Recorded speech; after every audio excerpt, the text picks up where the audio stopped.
thank you for being here, whatever form you're here with. Tonight's topic, we're going to continue in kind of a more fun direction for December, recognizing that December is a crazy time for a lot of people, and Advent, as much as we try to get stillness going, it's not always quite achieved in this crazy pre-Christmas season. So we're going to do some fun topics in this month that I think could just be mentally kind of fun to entertain with from the perspective of our Catholic faith. If you're not jumped onto our Pear Deck tonight, you'll want to be, because we're going to be doing a little bit more Pear Deck discussion type thing than usual. There will be some art involved. It's going to be a good time, I think. Anyways, so OAF WZB, thank you for logging on, and let's get rolling. So tonight's question, do we have a destiny? Do you have a destiny? What is destiny in the Catholic mindset? It's a word that's commonly used in pop culture, and what exactly does it mean? What can we learn from it? That's what I'm trying to cover tonight. All with the goal and all with the mind, all with the orientation of trying to deepen our yes to God's plan for our lives and to deepen our surrender to God. Tonight's meeting in person is cohort A and B, kind of the smaller non-First Communion group. Next week, we will have our First Communion folks all here in person as well for another kind of smaller, more fun-ish topic presentation. Please note as well on this one, while the slide is currently stuck, that December 16th, there will not be a meeting of any kind. That's just for First Reconciliation appointments for kiddos who are preparing for First Reconciliation and their families. More on that one to come in a little bit. So again, December's topics. Tonight we're going to talk about destiny. Next time we're going to talk about the sacraments, just as kind of a primer for First Reconciliation. But more generally, how does the incarnation, which we of course celebrate at Christmas, how does that play with the idea of sacraments as we understand them as Catholics? They're closely connected, so we're going to try to tease out that connection next time. But let's turn our matters to the present question. What is destiny? Now, we're going to do a couple of Pear Deck questions in quick succession here. Just use these as an opportunity to get your thinking cap on and kind of get your background knowledge engaged on what destiny is to you. So first and foremost, we'll share this out in a minute just to kind of get the ideas flowing, but how would you define destiny? What do you understand that word to mean? Does it apply in your life? Whatever with that. How would you define destiny, and where did you come by that definition? We'll take a couple minutes just to work on defining this real quick, because this one will be important for later. How would you define destiny? Okay, let's show those and kind of see what's up, recognizing that this is just a really quick gloss on what destiny can be. Meant to be, God's plan, predetermined. That's an important word that we want to compare to, similar to fate. I like that idea because, yes, we'll touch on that in a minute. That's one idea of what destiny can definitely be about, and one of those popular ideas of what destiny is. The ultimate meaning or purpose in life. That's interesting, I think, because it's slightly different than like fate necessarily. But it sticks to the idea in that fate nonetheless kind of lends, or destiny gives meaning to your life, perhaps. So excellent kind of distinction to draw there. And lastly, a series of events that will happen in the future.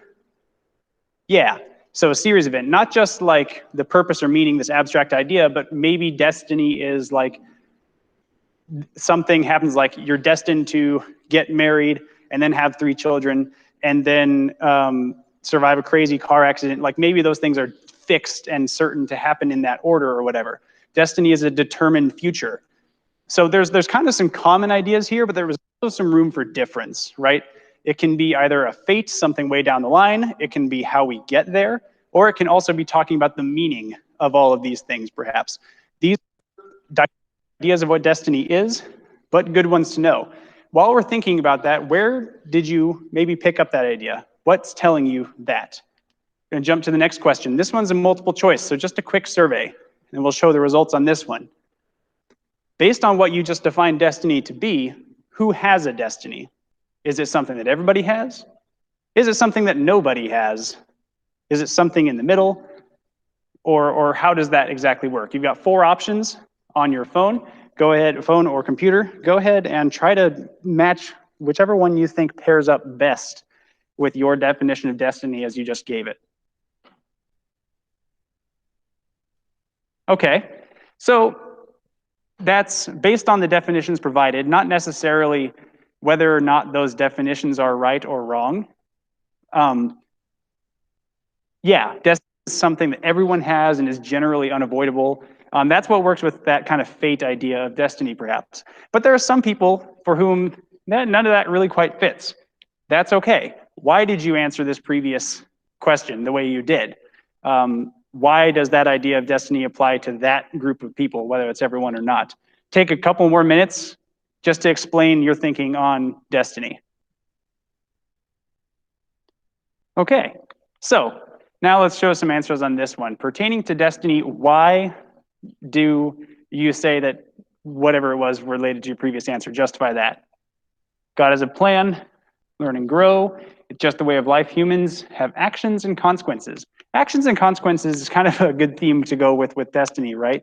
Because whether or not destiny is just this thing that happens in the future, or whether it's something that's coming in a series right now, there's an action and a consequence, but who owns that consequence kind of changes depending on your destiny, right? Whether that was God's doing or your doing matters, it changes depending on what you view destiny to be. Okay, everyone has a chance to live out the life God has given them. They decide to follow it. I selected didn't quite fit because everyone has free will, so we all make choices and the power to change things for good or bad. Right, so how does free will fit with your concept of destiny as you currently understand it to be? Again, you don't have to agree with destiny necessarily as you've already defined it, but consider, are destiny and free will two opposed forces, or do they work together in some way? Seem black and white. Destiny that can't be avoided, or no destiny. I still think we have free will, even though some events might be predetermined. So maybe there's a blended solution, right? Some things are destined, some things are given to us, and maybe some other things are kind of left in between. It's almost like I think of Doctor Who, if you've ever seen Doctor Who, and like there's fixed points in the time in history, things that have to happen the way that they do. And then there's a lot of stuff that can happen anyway, possibly. At least that's how Doctor Who conceived of time. I'm a nerd. It's a good show, though. So maybe that's what destiny is like, fixed points and then some freedom. Or maybe there's freedom through all of it, maybe not.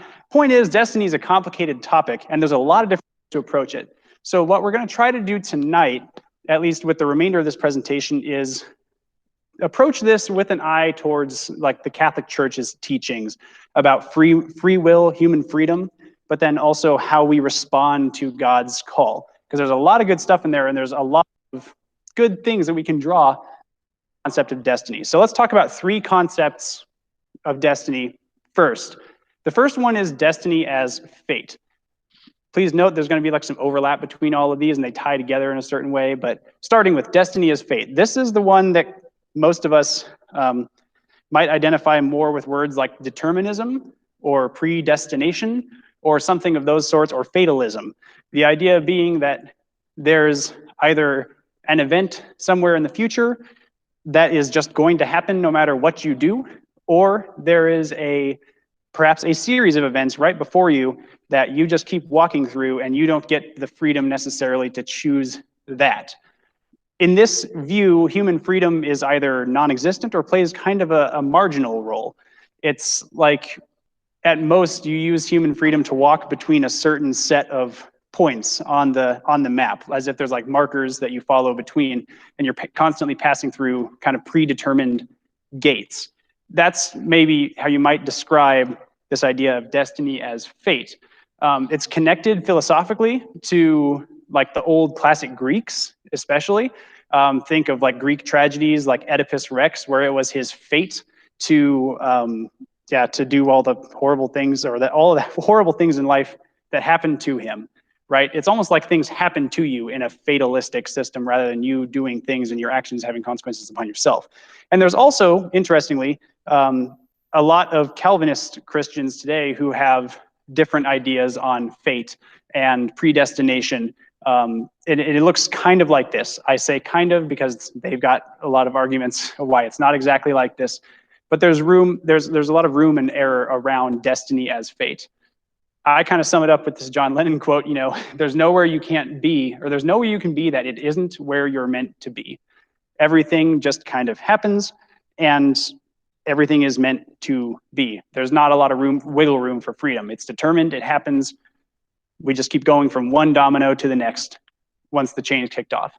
Now let's switch to a different way, which is similar, but starts to move in a slightly different direction. We can talk about destiny not just as the sequence of events, but as the ends of the event, the ultimate destiny of mankind, for example. This is where the Catechism actually makes some statements that sound a little bit more like this. For example, that mankind must make use of its freedom in light of its eternal destiny. That's the end of things, right? It's the thing we're moving towards. Even though the stuff in the middle here, there might be some wiggle room, there might be undetermined events in here, but the end, there's an end in mind that is common and is going to happen kind of no matter what we do about it. We're all going to run into this eternal destiny somehow, some way. There's multiple ways you can interpret this into practical situations. One being that, there is a situation or an end that is inevitable, but our response to it is free. So for example, you may be fated that you have I'll use the car accident example from earlier, a car accident this afternoon, but whether you blow up at the guy who ran into your car or treat the situation with a calm demeanor, maybe that rests within you. Maybe the car accident had to happen, but you didn't have to react the way you did. Or you can kind of look at the whole situation as inevitable, and maybe there are other things that you can change outside of or around it, but this thing had to happen. One way or another, destiny as it ends sees destiny as something that is accomplished or is accomplishable. Destiny becomes like a task or a discrete thing that can be conquered, run into, accepted, overcome, or otherwise completed. Destiny as an end sees destiny as a task. And this is closer to what I would argue is a good understanding of destiny, but there's another way that I think is very useful for understanding destiny when we're looking at scripture and we're looking at the Catholic Church. And now this is, again, just me theologizing. I'm trying to pull from sources, but this is my understanding of it right now. There's also such a thing, I would argue, as destiny as a role rather than destiny as an end. And some people kind of alluded to this in your answers in the discussion boards earlier. Destiny as role sees us becoming, not just finishing a task or doing something that needs to be done, but becoming something. It's stepping into I think philosophically you would say, the form of what it's supposed to be. There's a perfect form, there's an ideal you. And you, that is your destiny. And over time, by our decisions, by our freedom, we can either step into that or step away from it. For example, in the scriptures, Israel was called to be a nation of priests. Now, if you've read much of the Old Testament, you know that they kind of blundered their way through that a lot of the time and didn't quite fulfill their role, their destiny of being priests. But then we get later on into the scriptures and we see, for example, that Christ says to the Father, let not my will, but your will be done. He accepts that role that is given to him. And by accepting that role becomes everything he was called, made. Well, Jesus isn't fully made, but the human side of Jesus was made to be. He accepts the role, enters into that, and becomes everything he was supposed to be. It is within this context that we can read about Catholic mystics who say that love is our destiny. Love isn't a task, and it's not necessarily just a situation or a state either. Love is being itself. God is love. God is like the ground of all being. And so there's something more to destiny in this sense than just doing something. It means getting in touch with what really is, with the most fundamental ground of who we are and who God is, and living in light of that reality. That's the jargony way of saying it. Here's how I would kind of diagram that, right? I love this diagram.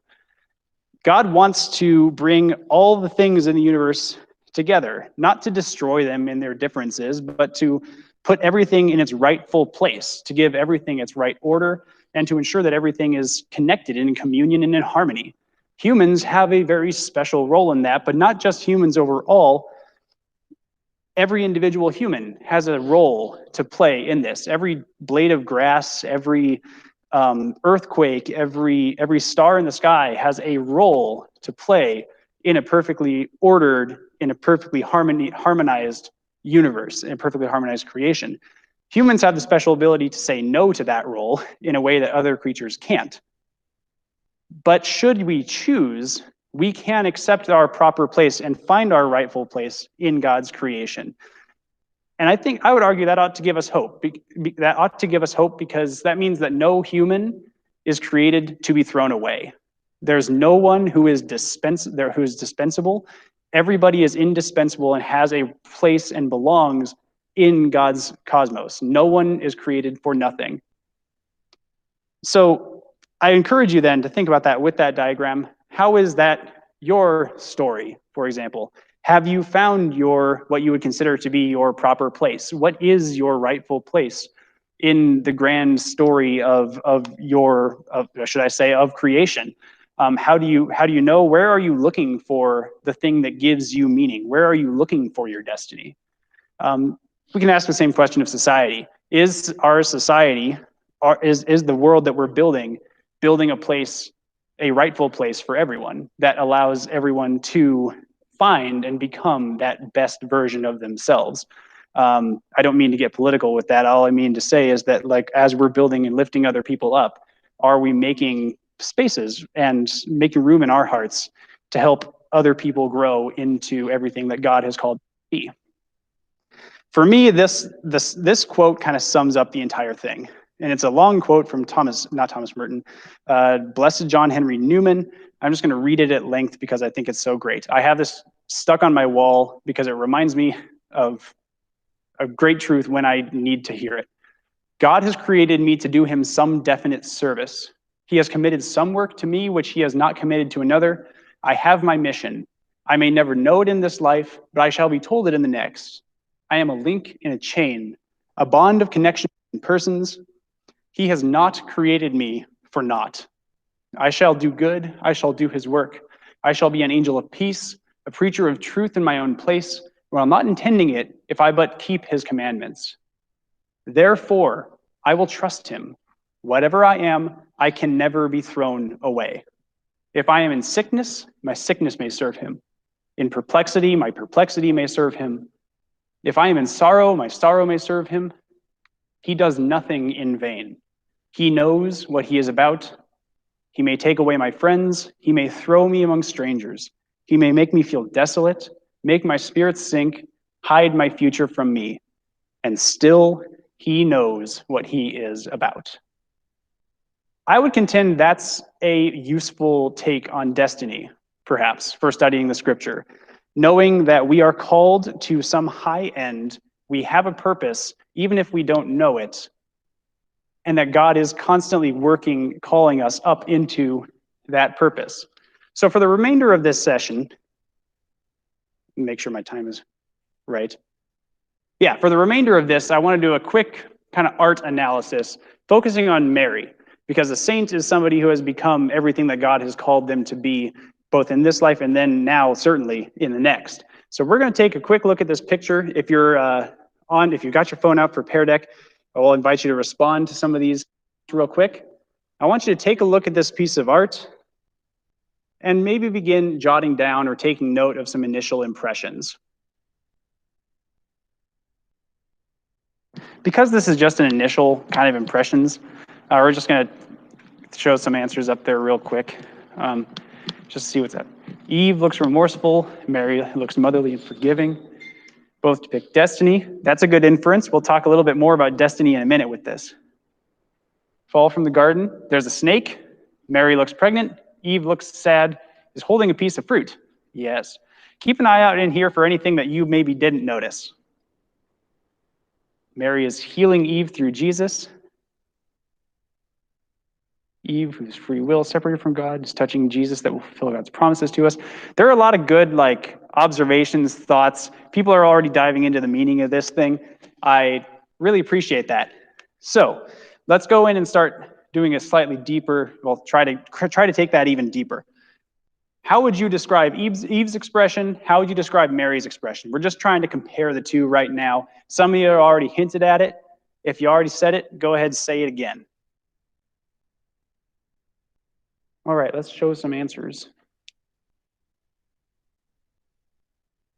Remorseful, forgiving and love versus forgiving and loving. Sad and sorrowful versus consoling.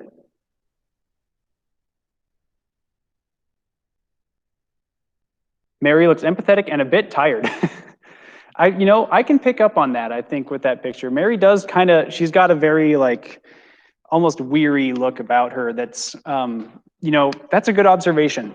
I would not have gotten that on first guess. So yeah, maybe she's tired for a particular reason. I also think it's interesting that people are picking up on like this forgiving motif, back with the art piece for a second, that Mary is perhaps got a very like understanding, forgiving face. She certainly looks empathetic, right? And Eve looks thoroughly sorrowful, remorseful, shameful, full of her own guilt, right? Now, the last kind of these more like observational questions. What are each of these characters in the image doing? And what does this tell us about each of them? So we're trying to distill kind of the character of these two figures based on one picture. But a picture can point to truth. So what are they doing? What does that tell us about them? We'll take a couple minutes on this one. Mary stepping on the snake, showing she's above evil. Eve is clutching the apple, but looks sorrowful for her actions. I love good to pick up on the apple and the clutching. One thing that I noticed that I thought was really interesting is that look at all of the other fruit in the picture. None of the other fruit in the picture looks like the apple that Eve is carrying, right? That was something I just noticed earlier. So where did she get that one, right? In comparison to all the things around her. What are the fruit that are around her, perhaps? So, cool. Eve is chained by the snake, and Mary is crushing it. Chains versus conqueror. That's a cool image. I like it.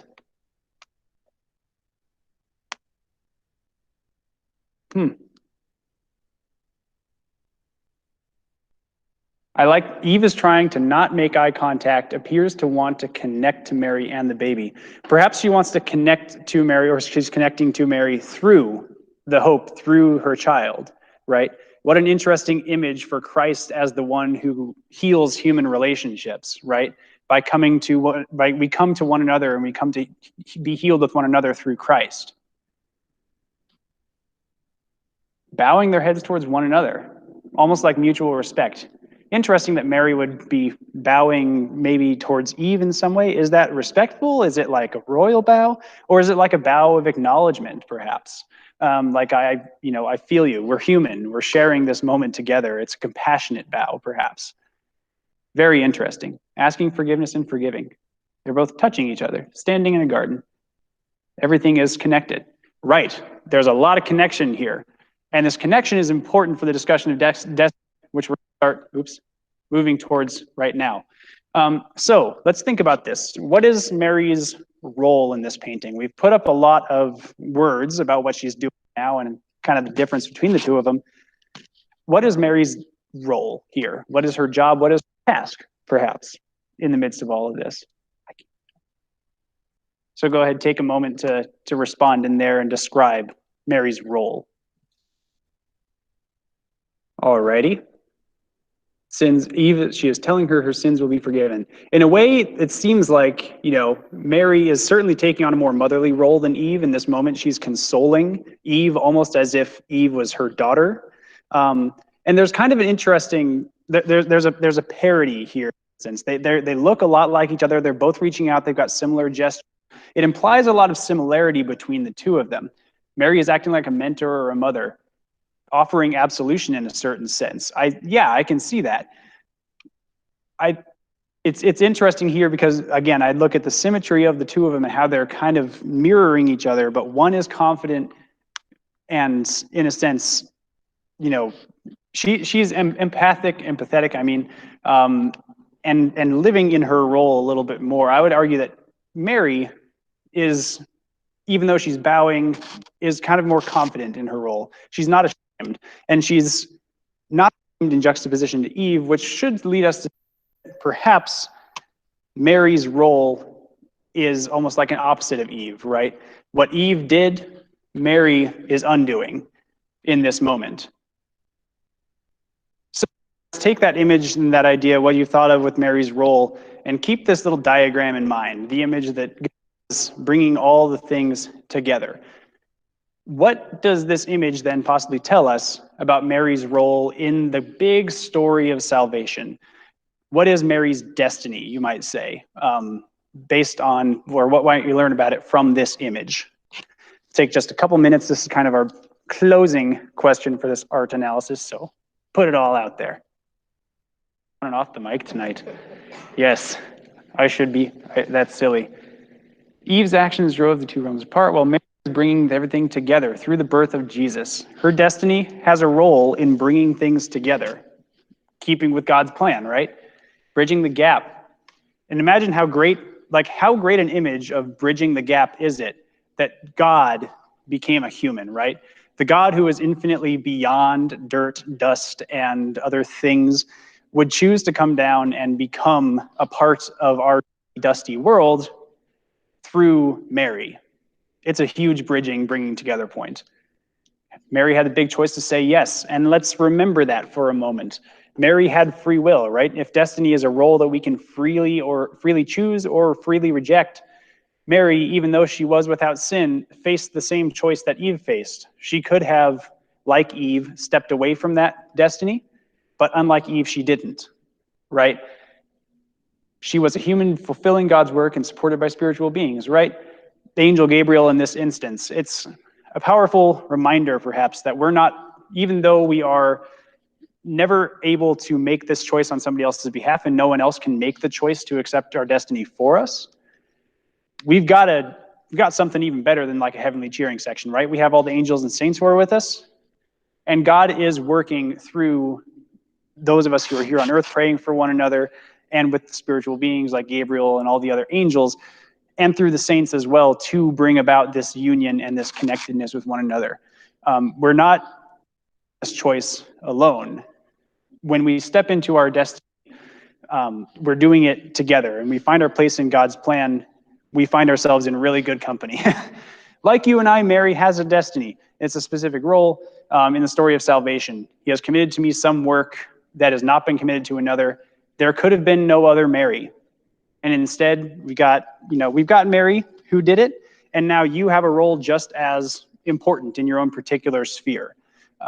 You get to say yes to that role, and it's important to discern what that role is. And also importantly, I say importantly a lot, her role did not end at the nativity. Mary grew in her role, in her destiny, throughout Christ's life and even afterwards, until she finally becomes the Queen of Heaven, as we see in Revelation. So what role has God called you to in the grand story of salvation? What is your destiny, and what are you being called to? To seek this and to accept it is the source of healing and communion with God. To reject it is to run from our own happiness, in a sense. This is the great adventure. Quick announcements before we switch into kind of prayer and praise and music mode here, music tonight. Thank you for being here online, whether or not. Our next meeting will be in-person First Communion on December 9th. Remember, December 16th is only for First Reconciliation appointments. We'll be doing this similar to how we did it last year, where families are signing up for First Reconciliations. Come for an appointment slot, just to so it's just your family's time with the priests there for reconciliation as you guys are able. Kind of a fun note, if you found this discussion interesting, page 73 in your Purple Children's A Family of Faith book has this picture on it and some activities to do with it with your kiddos. So if you really like this picture of Mary and like the discussion that kind of went around it, found it fruitful, consider taking it home. Already mentioned First Reconciliations. We've got 2 times up there on the board, December 12th and December 16th. We've actually also added a January date as well, recognizing that this December has been crazy for a lot of people already, and it's only day 2. So there's additional reconciliation times. Please let me know if you have any questions or concerns. And if you have any questions or concerns about tonight's content, while we switch into a different mode here for the in-person stuff, feel free to enter them online about death. Thank you very much for joining us for this presentation. We'll take a couple minutes to transition. Folks at home, thank you. See you later.